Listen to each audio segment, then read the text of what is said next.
Nifty 26,000ના કોલમાં best entry ક્યાં કરી શકાય?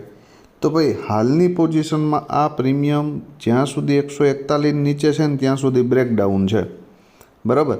અને મારા મત મુજબ આ પ્રીમિયમની રાઇટ વેલ્યુએશન છે 54. જો તમને મોર્નિંગમાં 100ની નીચે માર્કેટ થોડું ગેપડાઉન થાય અને 100ની નીચે જોવા મળે તો પછી આની રાહ છે ને ભાઈ 54ની આજુબાજુ જોવી. અને આ એરિયામાં ક્યાંય સપોર્ટ લેતું દેખાય તો એન્ટ્રી કરી શકાય. અને પહેલો ટાર્ગેટ 100 અને બીજો 127.